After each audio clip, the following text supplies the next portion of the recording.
water fun is by no means confined to the beaches.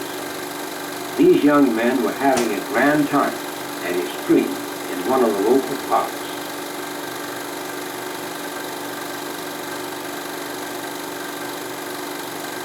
I visited other scenic spots around the city and could only conclude that nature had indeed been kind to this area.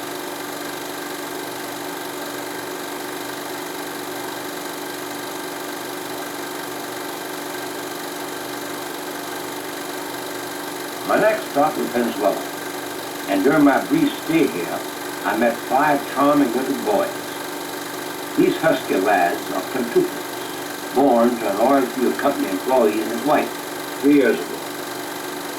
The tricycles are Christmas presents.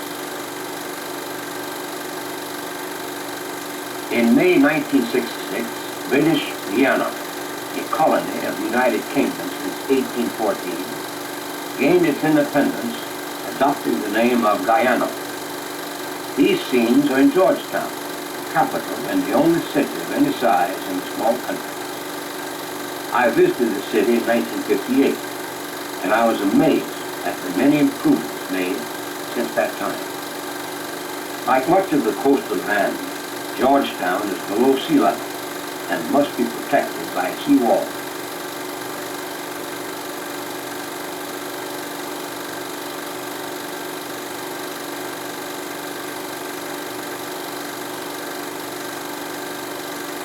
The favorite mode of transportation here is the bicycle, but pedestrians still have the right of way.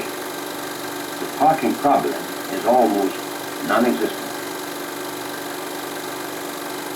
I was intrigued by this jolly fellow with his one-man band and wished I had had a tape recorder attached to my camera.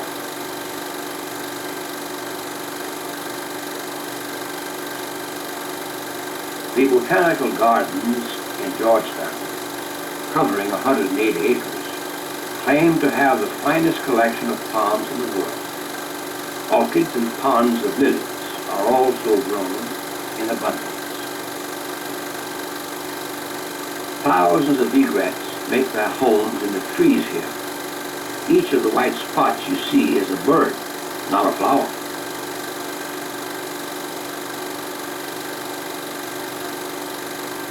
My tour then took me off the mainland to the islands in the Caribbean. I visited Port-au-Prince, the capital and chief port of Haiti, a country that occupies the western third of the island of Hispaniola. Although this is a land of scenic beauty, poverty with all its problem children is firmly entrenched. Despite this fact, the government is spending money to build a new coastal city of modern design.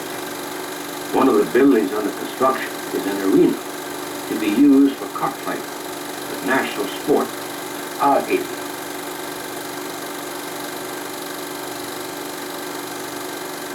At the eastern end of the island is the Dominican Republic.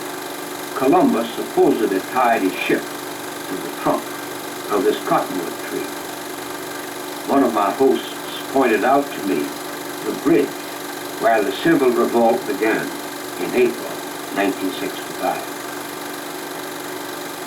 Trinidad, lying just 7 miles off the coast of Venezuela, is one of the most colorful of the Caribbean islands. Everywhere you look, there is a profusion of bright flowers. No beautification program is needed here. One soon runs out of superlatives to describe the lovely flowering trees and shrubs. This island, discovered by Columbus on one of his later voyages, was held by Spain until 1797. The British captured it, operated it as a crown colony until 1962, and then granted it and the neighboring island of Tobago full independence. Understandably, the tourist traffic to this beautiful place is increasing rapidly. One of my stops was at Nassau, an island familiar to many vacationers from the United States. At the Ardostra Gardens here, I had the opportunity to watch a flock of flamingos perform. This is a novelty to me. I had never known anyone to train these birds before.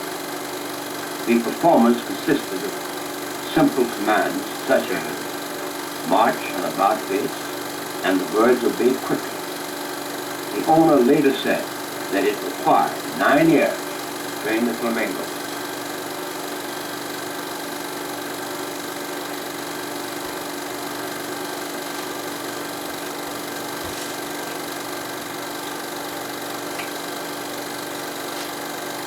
The straw market in Nassau is world famous.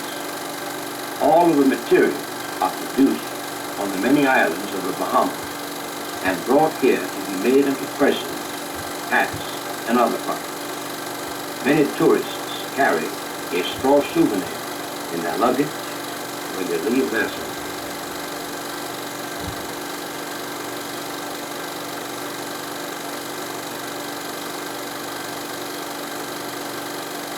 Since my last trip to Latin America in 1958, I find that much of the fear and suspicion that the Latin American people once directed against the United States has dissipated.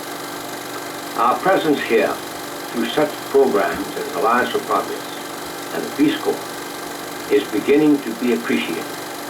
The people to the south of us are indeed our neighbors, our closest neighbors. Each of us has much to offer the other, and the ties between Latin America and our country should be increased and strengthened. We must make every effort toward this end.